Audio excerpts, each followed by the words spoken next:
Elhamdülillahi Rabbil alemin. Ve salatu ve selamu ala Resulina Muhammedin ve ala alihi ve ashabihi ecmain.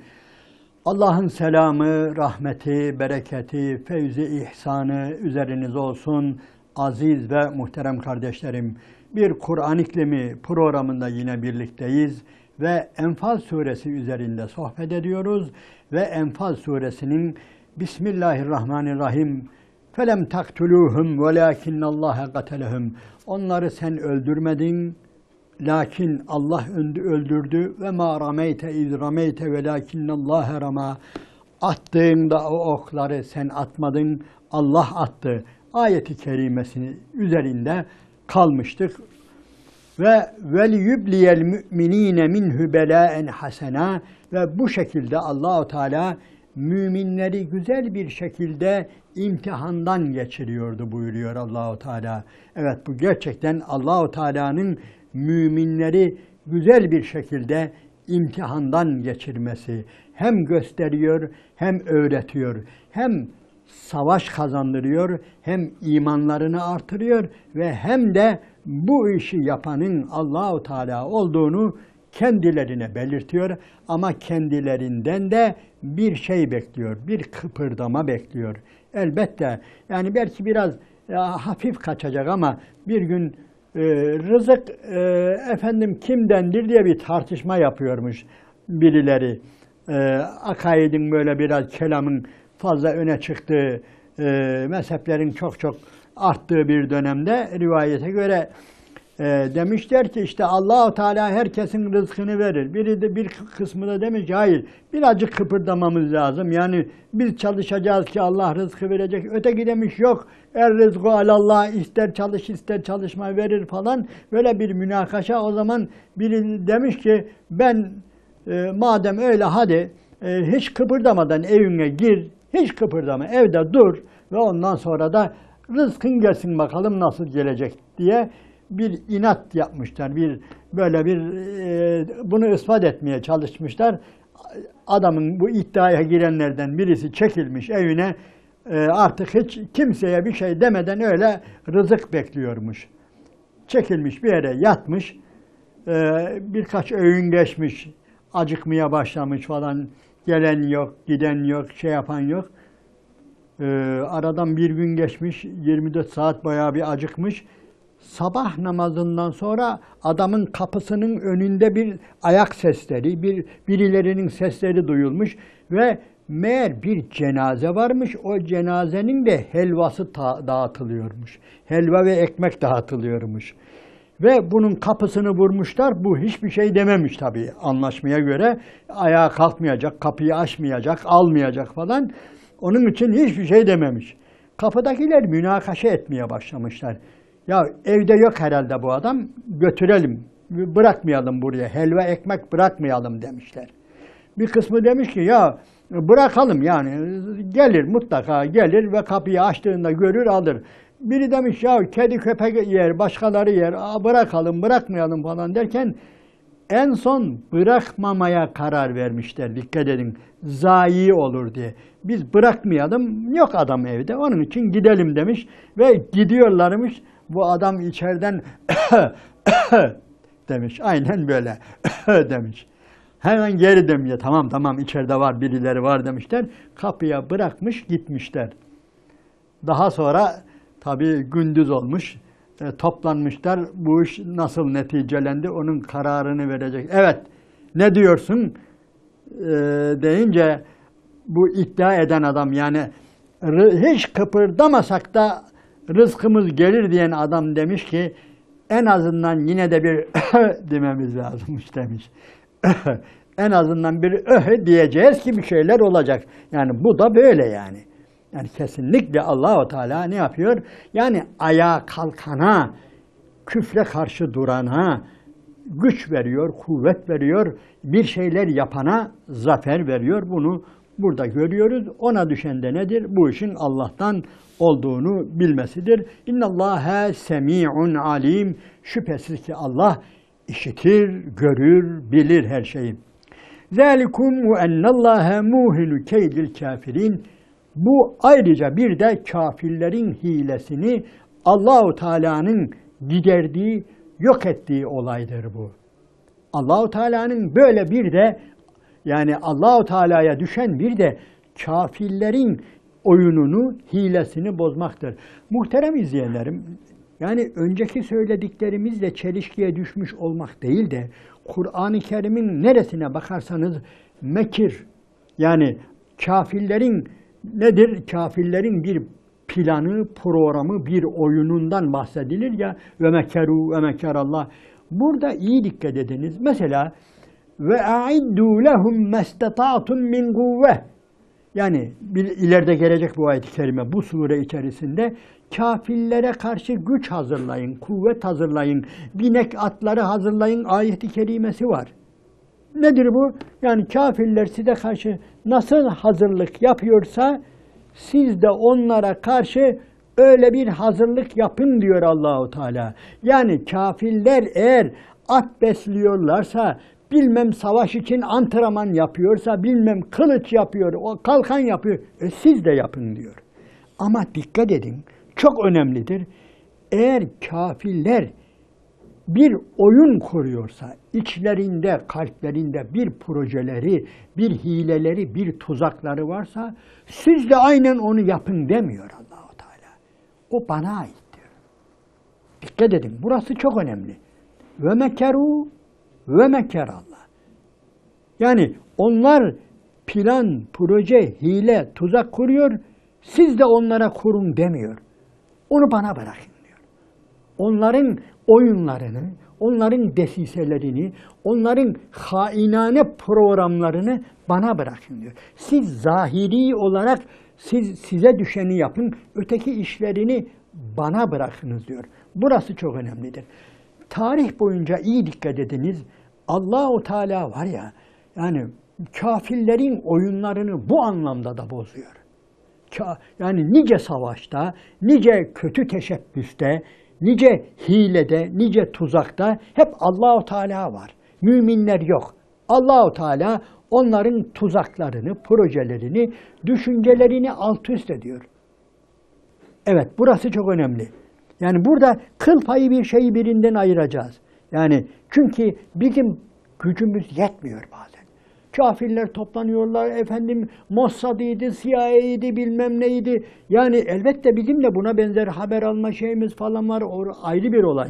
Ama gerçekten müminlerin aleyhine durmadan, yani gece gündüz, yani İz yübeyyitun diye ayeti kerimelerde geçiyor. Yani geceleri, gündüzleri durmadan müminlere bir şey yapmak, tuzak kurmak için kafirler uğraşıyor.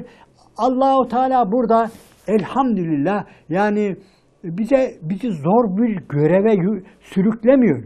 Siz de kafanızı çalıştırın canım. Siz de iyice oturun, projeleri yapın, onların projelerini boşa çıkaracak. Ne biliyorsunuz şu anda efendim Washington'da neler oluyor, Tel Aviv'de neler oluyor, Londra'da neler oluyor veyahut da başka yerde neler yapıyorlar falan. Yani gerçekten bazen bunların üstesinden gelmek bizim gücümüzü aşıyor. İşte Rabbimiz biz zahiri olan bir şeyleri yapıyoruz ama Rabbimiz onların gerçekten hilelerini ne yapıyor? Tarih boyunca bakıyoruz, hep diyor ayaklarına dolandırıyor, başlarına geçiriyor. Yani tuzaklarını başlarına geçiriyor. Onun için bizler de dualarımızda hep böyle yalvarıyoruz, öyle değil mi? Ya Rabbi, kafirlerin tuzaklarını, kurdukları tuzakları kendi başlarına geçiriver, kendi ayaklarına dolaştırıver diye yalvarıyoruz. Niye? Bu iş Allahu Teala'ya aittir. Bazen bu iş bizi aşıyor. Bizim kul olarak yani gücümüzü aşıyor. Çünkü kafirler çoktur. Kafirlerin kötü niyetleri de çoktur. Durmadan bizim aleyhimize yani gece gündüz projelerle uğraşıyorlar. Bunları biz Rabbimize havale ediyoruz. Bize düşen nedir? Bize düşen zahiri olarak açıktan yani gücümüzü, kuvvetimizi, askerimizi yani bu şekilde hazırlamaktır. Evet. Onun için zalikum ve ennallaha muhinu keydil kafirin, kafirlerin hilelerini kendi başlarına geçirme işi de bu şekilde Allahu Teala'ya aittir. Muhterem izleyenlerim, şimdi okuyacağım ayet-i kerime Yani doğrudan müminlere mi, kafirlere mi? Büyük bir kısım bu kafirlere hitap ediyor Allah-u Teala diyor ama bazı alimler yok diyor, herkese hitap ediyor diyor. Tabii müminler de elbette yani dinleyecektir. Onlar da kendilerine bir şey var mı bakacaktır. Bismillahirrahmanirrahim. İn testeftihu fekad ca'ekumul feth. Fetih isteyip duruyordunuz. İşte geldi fetih. Ey kafirler diyelim. Ey kafirler, fetih isteyip duruyordunuz. Başarı isteyip duruyordunuz. İşte geldi. Buyurun ne yapacaksınız? Ve in tentehu fehuve hayrul lekum. Ama iyi bilin ki siz şu anda vazgeçerseniz, bu gavurluğu bırakırsanız, bu saldırıyı bırakırsanız, bu nedir? Bu sizin hayrınız içindir. Ve in ta'udu naud. Yok eğer siz dönerseniz, yani böyle bir tereddüt geçirip ondan sonra tekrar müminlere saldırma niyetiniz varsa iyi bilin ki biz de döneriz diyor. Ve iyi biliniz ki yine وَلَنْ تُغْنِيَ عَنْكُمْ فِيَتُكُمْ شَيْئًا وَلَوْ كَسُرَتْ.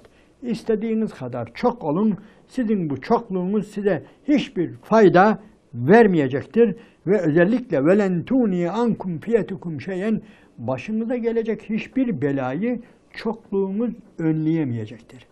Bunu biliniz ey kafirler ve ennallâhe ma'al müminin ve bir de şunu biliniz ki Allah müminlerle, kendisine iman edenlerle beraberdir. Muhterem izleyenlerim, rivayete göre ilginçtir. Ebu Cehil Bedir Savaşı'na gelmeden Kabe'de acayip dualar ediyor. Kime? Bizim Allah'ımıza. Buyurun. Evet, maalesef böyle. Yani bu da maalesef diyorum da yani bazıları Ebu Cehil'i şunu bunu efendim tamamen ateist, Allahsız yok. Aynen bizim inandığımız Hazreti Muhammed Aleyhisselam'ın iman ettiği Allah'a Ebu Cehil hitap ediyor, varıyor ve diyor ki inanınız ya Rabbi diyor. Hangimiz diyor haklıysak diyor ona zafer ver diyor. Adam kendisini böyle haklı görüyor. Adam kendisini merkezde görüyor. Adam her şeyin kendi etrafında döndüğünü, hak ve hukukun kendine ait olduğunu iddia ediyor. Bu Muhammed denilen adam bölücüdür, parçalayıcıdır. Biz ne güzel yaşıyorduk, çıktı içimizden, kardeşi kardeşe düşman etti, anneyi babaya düşman etti, efendim evladı annesine babasına düşman etti, ayırdı, yarısını aldı gitti Medine'ye. Fitne çıkarttı, bozgun çıkarttı. Biz şimdi ona karşı savaşıyoruz. Ya Rabbi biz haklıyız. Bize yardım et. Hatta o kadar kendisine güveniyor ki inanınız aynen böyle. Hangimiz diyor haklıysak diyor ya Rabbi ona zafer ver diyor. Ona fetih nasip eyle diyor. İşte Allah-u Teala da cevabını veriyor. Ben müminlerle beraberim. Ben müminlerle beraberim. Ha, kendisi de Allah diyor, el açıyor, mümin yok. Mümin kabul etmiyor. Bu da ayrı bir olay. Ben bana iman eden müminlerle beraberim buyuruyor. Ayrı bir konu ama çok defa dile getirdik. Demek ki bir insan Allah'ın varlığına, birliğine inanmakla, hatta onun huzuruna varıp el açmakla, ona bu şekilde inanmakla mümin sayılmıyor. Yetmiyor bu.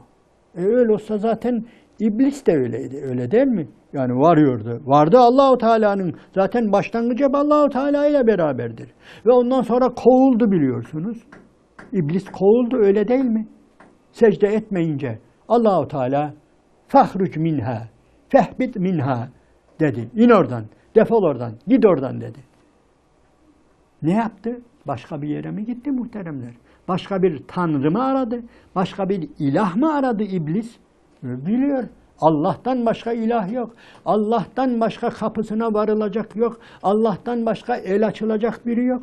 Yine ona vardı. Kâle Rabbi enzirni ilâ yevmi yub'asûn. Aman Allah'ım ne olur bana mühlet ver. Ne zamana kadar? O insanları dirilteceğin güne kadar. Allah Allah. Diriltileceğe de inanıyor öyle değil mi? Ha. Ama buna rağmen ne oluyor? Müslüman olamıyor, Müslüman sayılmıyor.